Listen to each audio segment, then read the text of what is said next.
Salom hammaga. Bugun men sizlarga Uchiha klanining a'zolarini eng kuchsizdan eng kuchlisigacha aytib beraman. Video boshlanishidan oldin like podpiska bosib qo'y. Bu sen uchun qiyin emas, ammo bu meni ko'proq videolar qilishga motivatsiya beradi. Va men bu videoda hamma klan a'zolarini ko'rib chiqmayman, faqat asosiylarini va ularning eng mashhur formasiga ko'rib chiqaman. Masalan, Obito'ning sabzi rang oq masqali versiyasi yokida 10 dumli jinchurikisi. Bulardan eng mashhur formasini olaman. 5-o'rin Shisui Uchiha, u kuchli shinobi va uni Mangoku Sharingani bor. Uni Mangoku Sharingan kuchi Koto Amatsukami. Bu Naruto olamidagi eng kuchli genjutsu. Uni yordamida Shisui raqibini xayollarini boshqaradi. Masalan, Shisui raqibiga o'zingni o'ldir desa, u hech narsa delmasdan o'zini o'ldiradi. Va raqib bu genjutsu ekanligini bilmaydi. Buni hammasi o'zimning xayollarim deb o'ylaydi. Ammo Koto Amatsukamining zaif tomoni bor. Uni 10 yilda bir ishlatsa bo'ladi. Va Shisui juda ham tez harakatlanadi. Uni shinobilar ichida teleportchi Shisui deb atashgan. Chunki u tez harakatlangandan hammaga teleport qilayotgandek ko'ringan va Shisui yashil Susanuga ega.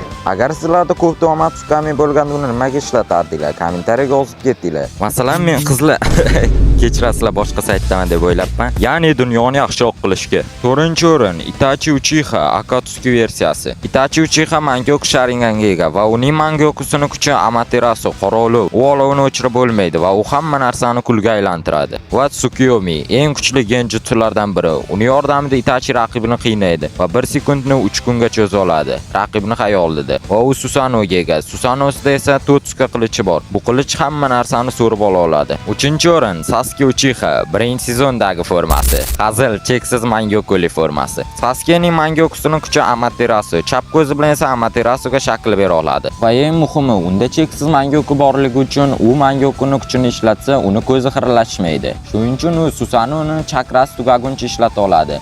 Va yana Sasuke Chidori va Chidorining har xil formalariga ega. 2-o'rin Obito Uchiha Rinneganli versiyasi. Ha, bilaman, Tobi formasi eng mashhur, lekin men shu versiyasini olaman. Chunki Tobi versiyasi kuchsizroq, Jinchurikisi esa vashsha kuchli. Shuning uchun o'rtachasini oldim. Obitoning Mangokusining kuchi Kamui. Uni yordamida Obito o'zini tegini bo'lmas qiladi va xohlagan joyda paydo bo'ladi. Yer tagiga kirib keta oladi. Va Obito Rinneganning barcha kuchiga ega. Shinra Tensei, Chibaku Tensei, chakrani so'rib olish, bular hammasini qila oladi va Gedomaza haykalini chaqira oladi. Va shu bilan video tugadi. Obito eng kuchli Uchiha.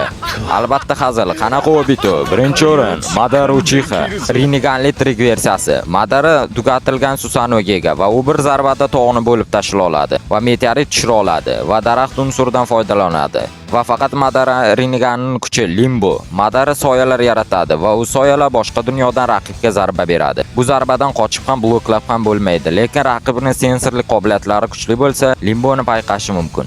Va Madara bundan tashqari juda ham ko'p jutsularga ega. Agar hammasini sanasam, videomiz 1 soatga cho'ziladi. Madara eng kuchli Uchiha, nafaqat Uchiha, eng kuchli shinobi. U bir o'zi 80 mingta shinobi, 4 ta Hokage, 5 ta Kage va hamma dumlilarga qarshi bir o'zi chiqib g'olib bo'lib chiqqan. Uning tezligi, kuchi, chakra sig'imi bundan oldin gapirgan hamma Uchihamdan kamida 3 barobar yaxshiroq. Sasuke, Itachi, Obito'ni Madaraga qarshi shansi ham yo'q. Madara ulardan parashyut qo'yadi. Shunday qilib video tugadi. Kommentariyaga o'zingning fikringni qoldirib ket. Keyingi videolarda ko'rishguncha xayr.